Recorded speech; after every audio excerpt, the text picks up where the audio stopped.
People, what up? What's good? As y'all can see, it's OTA day, the day where we look at the changes and we talk about them, y'all. Today we have a very excellent patch, y'all. I think this is the best patch ever.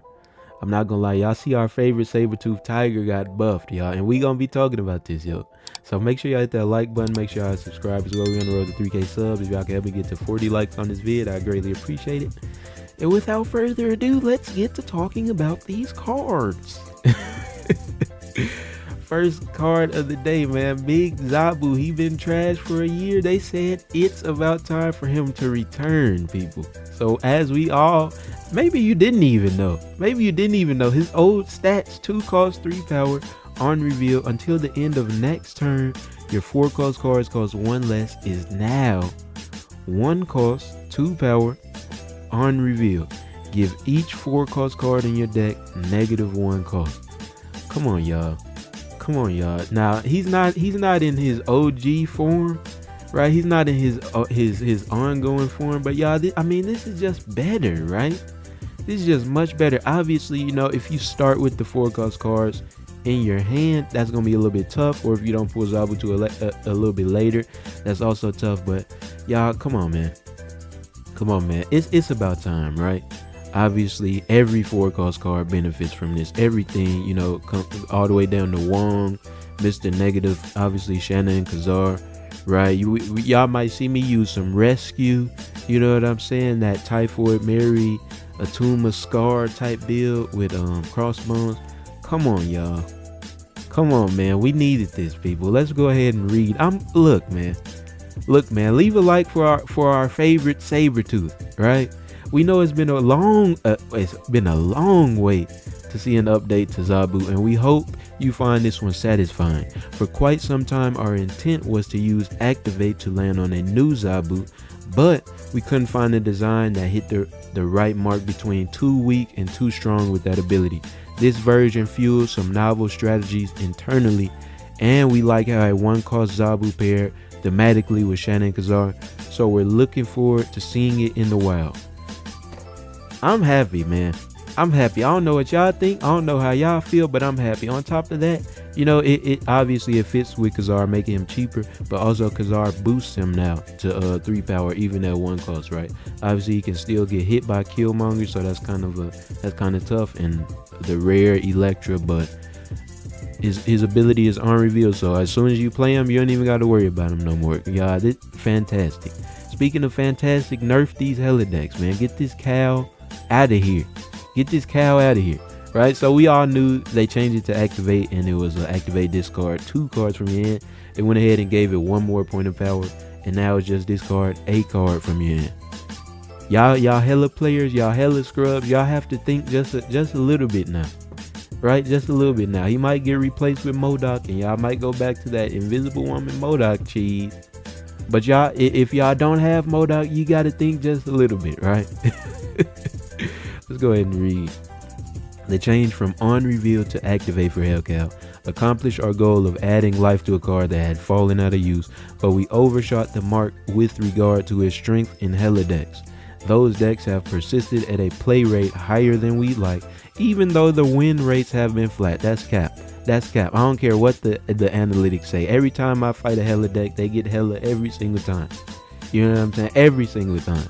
To add further pressure in the interest of a diverse metagame, we're tweaking Hellcow to be less effective in the deck. Good. Right? Good. Now, obviously, you know, you don't have to use them in the Helideck, but that's all y'all want to do, right? You can throw them in your standard,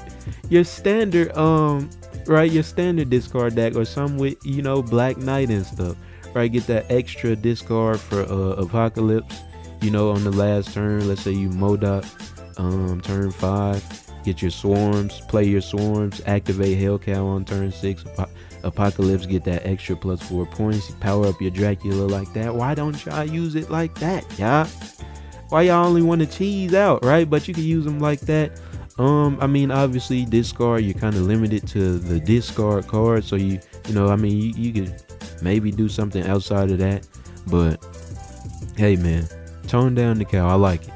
This is a good change. This is a good change. Let's keep it up with the good changes. White Widow. Let me tell y'all something about White Widow, bro. I got another tab pulled up. I've been telling y'all about White Widow for the longest. I never really fully got to complain about her. But here's the thing, y'all. Y'all see all these 2-cost cards we got on the screen. Here's the pattern I noticed with 2-cost cards that can generate 4 or more power as soon as they are played. They all have a drawback. Obviously, from Maximus all the way down to Mysterio, they all have a drawback. Mysterio fills up the board. Must play in the discard. Your opponent could take advantage of this. Potentially weakens cards. Moves all over the place. You don't know what she doing. He can get weakened. You get him after you destroy something, and then Maximus, y'all know that, right? We scroll down a little bit more. Hawkeye K Bishop, she low-key doesn't really have a drawback. I guess the randomness aspect of it, but she might get a little nerf in the future, right? I mean, we keep going. Who else? Mr. Sinister takes up 2 spots. There might be somebody down here.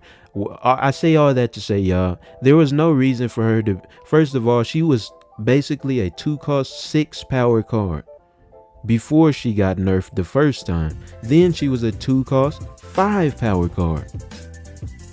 Right? Why? Right? Because she's not only giving you 2 points, but she's taking away 3 points from your opponent and clogging their lane. You know what I'm saying? Like that is broken. That is broken.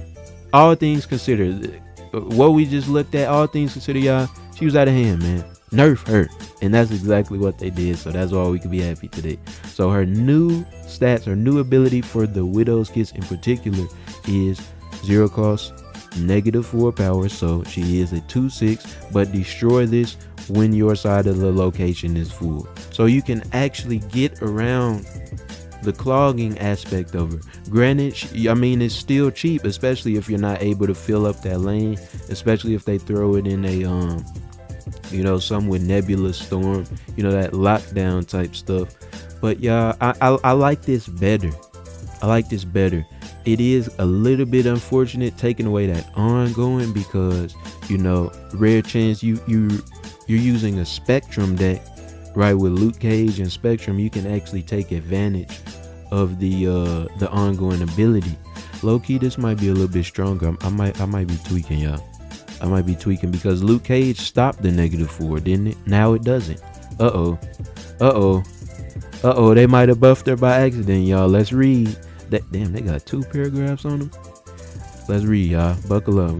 Grab some water, grab a snack. Let me know what you grab. An archetype we've learned a lot about over the last year is the Clog deck, a broad term describing many decks that aim to win by filling up enemy locations before turn 6. These decks were weak for a long time, but as we explored the design space, they've become a consistent mainstay. Clog decks do provide a meaningful metagame pressure that we want to retain, but our current suite of Clog cards has proven too strong. The decks are overperforming, but we're also challenged as designers because we want to make new cards for every archetype, but don't want to have more Clog cards on par with White Widow. Yeah, I mean, I don't even think it's far-fetched to say like she's like a top 3 2-cost card, and I got to do another tier list at some point, y'all. I'm gonna try to get a collab going for that. But even outside of that, before we continue reading, like she's one of those cards you can throw in anything. Like she's not even, she's just an all-around good card, like one of those, you know what I mean, like a Doctor Doom, a Jeff type, a Nebula, Silver Sable type card. Like even though like she makes a Clog deck out of hand, like her alone she's just very cheap. But I mean, let's continue to read. Moving forward, we're going to aim for more of our Clog cards to have out clauses that let the opponent adjust their play to free up a location. This will make them more fun to play against and allow us to create more cards in the space. This particular change is a solid knock to White Widow and will monitor her performance in its wake in case it merits more compensation. One thing we like to do about it is Red Guardian is now a combo with Yelena. Oh, that's her name? Tough. So you get a negative. Jesus Christ. You hit it with red. You hit the Widow's Kiss with Red Guardian. What is that? -7? Yeah, they might have buffed her, y'all. I might be wrong about this. What do y'all think of White Widow, man? Is this out of hand? were clogged decks out of hand? Obviously, they said they were performing too high, but I feel like because of destroyed decks being as popular as they are, being as consistent as they are, every single patch basically never getting buffed or nerfed. You already had an out, like a very popular, accessible out with a destroy deck. But I mean, hey y'all, not everybody want to use a destroy deck every single time. Let's move on from White Widow, bro. I spent 10 minutes on 2 cards, y'all. Let's keep it going. Big Viper took away 1 power from her. I actually agree with this because once they fixed her ability, obviously the clog stuff, I mean, they fixed or they changed her ability to hit the lowest power guy on your side. She's just been much better. It's tough. I mean, she wasn't really using Cerebro 5, but now you can't do that. But I mean, obviously her in the hood, you know, you always gonna get the job done, or like her in Sentry, right? Let's go ahead and read.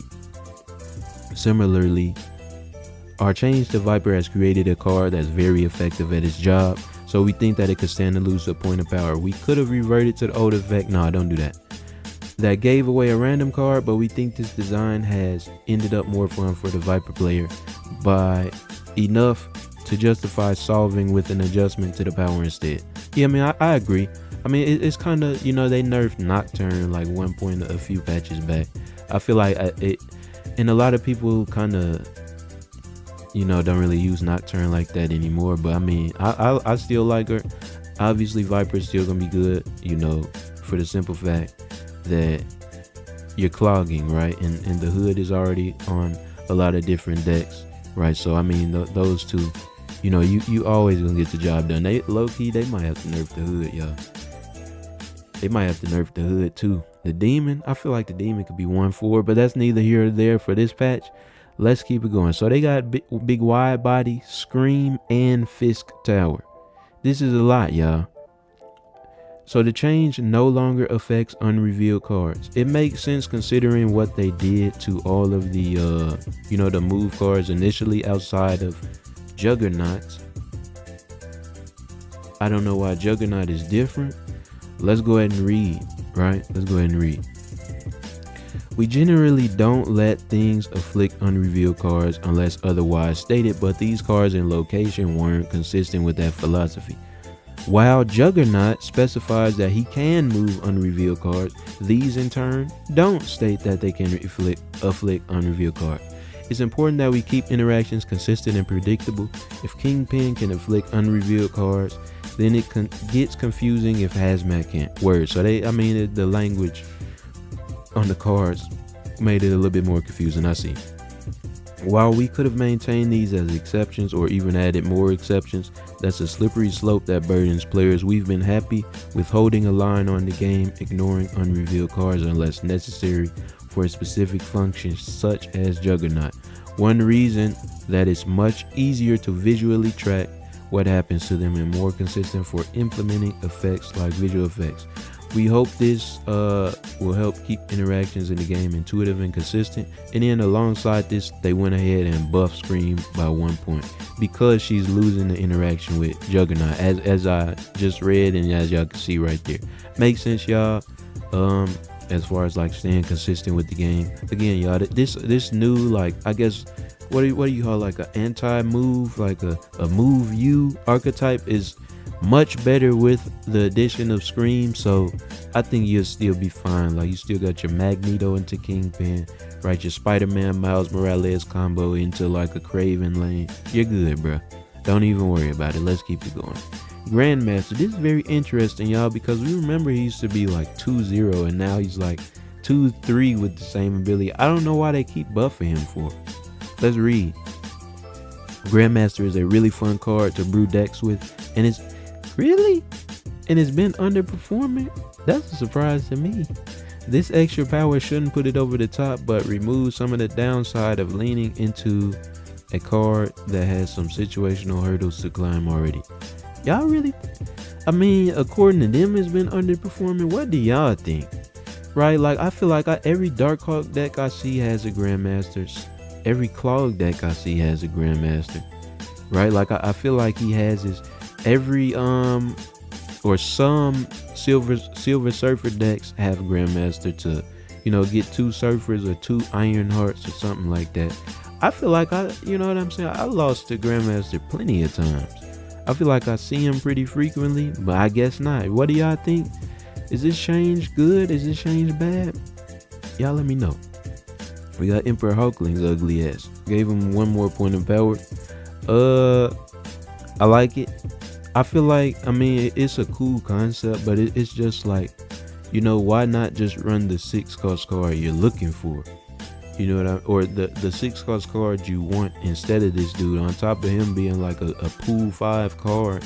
Like, I'm not about to spend 6k tokens to get a random 6. You know what I mean? Let's read though. Our internal testings yielded some very powerful Hulkling, but we overcorrected on those balanced results and released this card weaker than we'd have preferred to target. We know a 5 cost is a popular request, but that version of the card was in particular too strong. We're going to stick it as 6 cost and find more fun with more power. Are y'all gonna use this? Again, you can either put Emperor Hulkling on the deck, or you can actually put Onslaught or the Living Tribunal or the regular Hulk on your High Evo or Ultron. Right? You can literally put the card on your deck. Hey man. On top of that, like even for the weaker 6-cost cards, right? Like let's say, you know, Arnim Zola. Maybe I don't want Arnim Zola on my... Maybe I don't want Emperor Hulkling to turn into Arnim Zola because I want the Mr. Negative interaction, making that a 0-cost card, right? Or because I want the Ravonna interaction, making that a 5-cost card. You understand what I'm saying? So even for the weaker guys, you know, like Spectrum, are you really gonna throw a whole bunch of ongoing cards on the deck and then put Emperor Hulkling where you know you have Spectrum already? Like, are you know what I mean? So that's just how I feel about it, y'all. Let's keep it going. We got Big Bald Head. Oh, she the last one? Big Okoye. Lil Okoye. They went ahead and gave her 1 point of power. It's interesting, man. I mean, you look at let's just say Cassandra Nova, for example, who literally has the opposite ability of Okoye. She's just completely better to me, right? She's just a 1000% better than Okoye. Obviously, you know Okoye. What you got? Black Panther, of course. Brood, maybe. Some Scarlet Spider type stuff, right? I'm not Mr. Negative, Mr. Sinister. You know, that type of thing. But it's just something about the way Cassandra is taking from them versus her just giving you one. I feel like taking, I don't know, I just feel like Cassandra is just clearly better, but that's why she needed something, right? So let's read. Last but not least, a classic card from early series play. Okoye has been left behind by some stronger scaling 2-cost cards lately, but Okoye also does some solid work alongside cards like Scarlet Spider, like Grandmaster. This is a fun card that's seeing less play than we'd prefer. So we're adding some power. They gotta hit Nakia too, bro.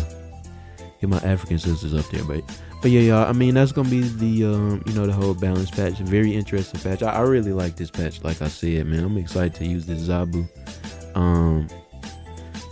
It's crazy. I don't have Scream, I don't have Hulkling, I don't have Grandmaster, so I can't really say that I'm excited to use them because I don't have them. But I'm excited to use Zabu, not see Hellcow, and see how this Widow's Kiss is working, right? Because, I mean, if it's too strong, again, we just looked at all the 2-cost cards. If it's too strong, please complain, y'all. Please complain. Again, man, ain't no reason for her to generate 6 points of power with no drawback, right? That's all I got to say for today, man. Y'all be sure to like, comment, subscribe. We're on the road to 3K subs. I appreciate y'all for watching, and I'll see y'all next time.